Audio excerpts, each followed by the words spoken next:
Você tem feito um argumento muito enfático pela cassação dele. A cassação dele me preocupa imensamente. E eu vou te explicar por quê.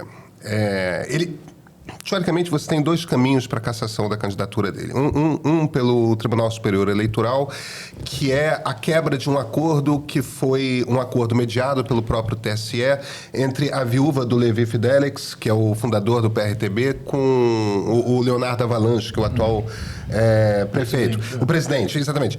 Como houve a quebra desse acordo que teria sido mediado pelo TSE, e a viúva do Levi Fidelix não pôde indicar o candidato do PRTB à Prefeitura de São Paulo,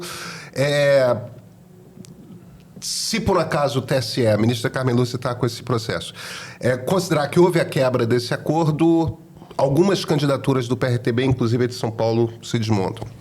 A outra é uma que está no TRE de São Paulo, que está diretamente relacionada a isso, que é, se você vai para a lei de inelegibilidade, que é a Lei 64 de 90, se não me engano, enfim, uma lei sancionada pelo Collor ainda, exatamente.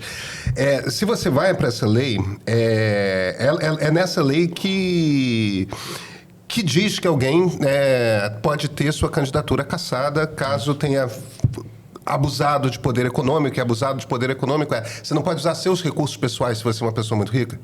Ou recursos pessoais de pessoas que são próximas de você. Você não pode usar empregados das suas empresas se você tem e tal, em seu favor. E esse impulsionamento teria sido pago já no período de pré-campanha, com recursos dele, e, portanto, isso poderia levar à inelegibilidade. Teria sido feito por dois funcionários de uma empresa, de uma das exatamente, dele. No grupo de Discord, que é moderado por essas duas pessoas. Quer dizer, você tem o uso dos funcionários, você tem um pagamento, tem que provar os pagamentos e tal. E aí você poderia entrar também com a coisa do abuso dos meios de comunicação social, que é um troço mais complicado, mas que poderia encaixar, porque no fim das contas a coisa funciona da seguinte forma: o Silvio Santos não poderia sair candidato à presidência e o SBT trabalhar para o Silvio Santos. Então, curiosamente, quando se aplica a lei, que é uma lei de 1990, para a internet, se um político constrói perfis nas redes sociais muito grandes, esse político pode usar esses perfis à vontade. Mas se um empresário, um artista, qualquer outra pessoa que não seja político constrói para o seu trabalho redes sociais muito grandes, e ela leva essas redes sociais para a eleição, aí ela não pode usar, porque essas redes sociais foram construídas. É uma tentativa de você aplicar uma lei que foi feita pensada em televisão e rádio para a rede social. E é por isso, inclusive, que os perfis do Pablo Marçal foram suspensos. Porque ele não pode usar aquele troço que ele construiu na vida empresarial dele para vender produtos dele dentro da eleição. Então, essas duas coisas poderiam levar à inelegibilidade, à cassação da candidatura. Qual o problema que eu vejo nesse processo? Tem também o crime de desobediência, o artigo 347 do Código Eleitoral, que é um artigo seríssimo, que é muito grave, porque o Código Eleitoral é muito brando. Então, e assim como na Constituição a presunção da inocência, no Código Eleitoral há a presunção de que você não age movido por má fé. Claro. Que nunca houve um Pablo Marçal. Então tem esse artigo 347, que é o crime de desobediência. Uma vez um candidato advertido, ou mesmo multado, se for o caso, em relação a determinada prática, se ele deixa de exercê-la, parte do princípio que ele cometeu aquele equívoco sem ser por má fé. No caso do Pablo Marçal, ele continua cometendo todos os crimes para os quais ele já foi advertido e multado. Já vi isso em algum lugar. É crime de desobediência, artigo 347, é o artigo espinha dorsal do Código Eleitoral. Desculpa. Não, perfeito. Como é que é esse processo de cassação na prática? O que acontece ainda mais quando você é prefeito, você é candidato, concorre à eleição. Aí, digamos que Pablo Marçal vá para o segundo turno. A turma de pesquisa que eu tenho ouvido que diz que a vitória no primeiro turno para qualquer candidato é impossível. Tem candidato demais. Então, a gente está falando de uma vitória, provavelmente uma disputa entre Boulos e Pablo Marçal no segundo turno, que, aliás, é o cenário mais provável nessa eleição. E digamos que o Pablo Marçal é eleito. É até uma coisa, um voto curioso de direita, porque o Ricardo Nunes ganha com muita facilidade do Boulos. A disputa entre o Pablo Marçal e o Boulos é uma disputa bastante disputada. O único cenário em que o Boulos tem chance de se eleger é contra o Pablo Marçal. É curioso, pois é. Mas tudo bem. Digamos que a turma se entusiasme e bote o Pablo Marçal no segundo turno E vai ser uma disputa, um troço disputadíssimo, Pablo Marçal se elege. O problema da cassação é que, dado o trâmite do processo, dificilmente a cassação acontece antes da eleição de segundo turno. Porque, primeiro, o TRE tem que julgar e cassar, aí vai para o TSE, e o TSE... A gente está falando de um processo que, se tudo der muito certo, termina em dezembro. Então, São Paulo terá eleito um prefeito, e em dezembro, esse cara que foi eleito pela primeira vez na história, a maior cidade do país, vai ver a cassação do seu prefeito eleito.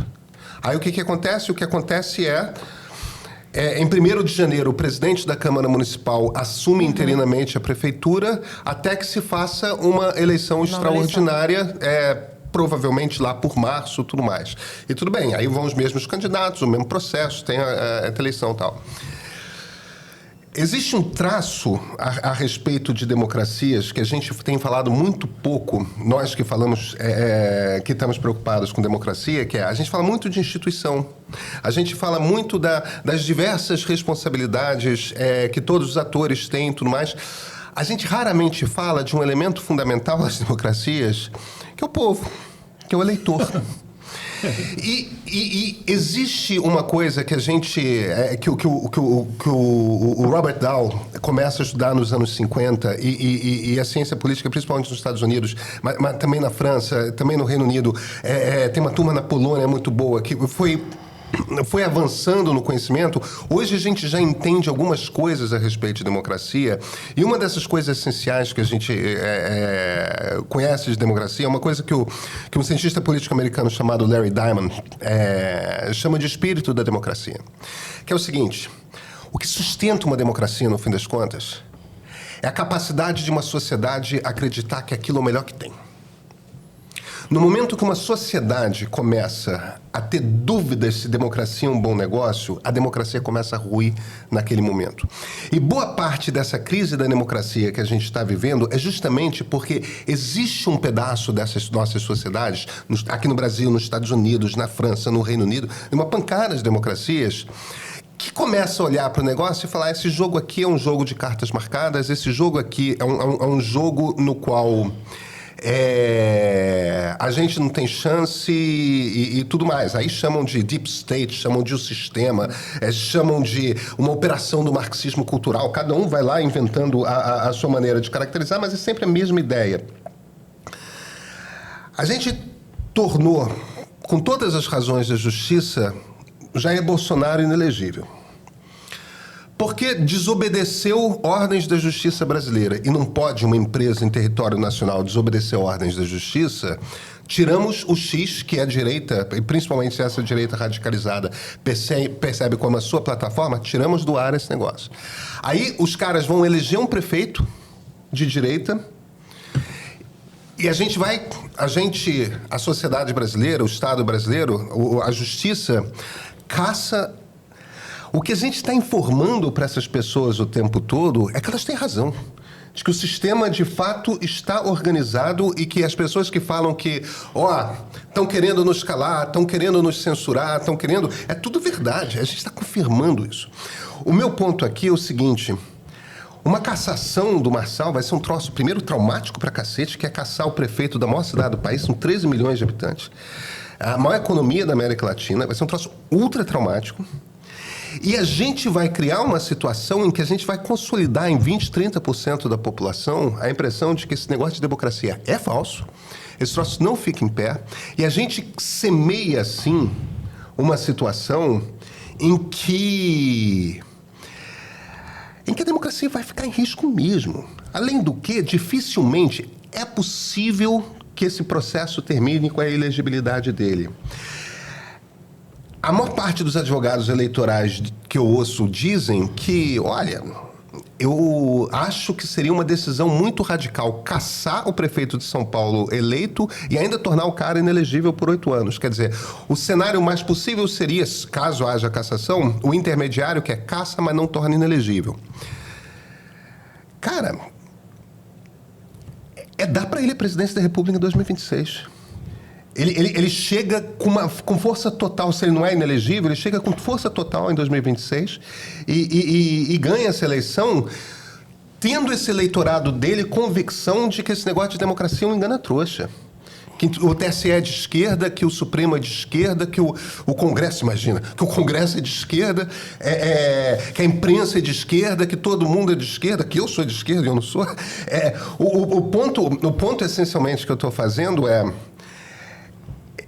eu não acho que a cassação do Pablo é aquela fórmula do tipo, pá, mata, tá resolvido o problema. Eu acho que agrava o problema, entende? E eu não estou dizendo que eu sei qual é a solução. Não, ninguém sabe, não, claro. Um segundo só. É que, na verdade, o que eu tenho pensado, eu creio que há uma boa chance dele, não que ele venha a ser cassado, mas que a candidatura seja impugnada. Não, isso é verdade, isso é verdade. Existe esse processo. E esse me parece que é o processo mais viável.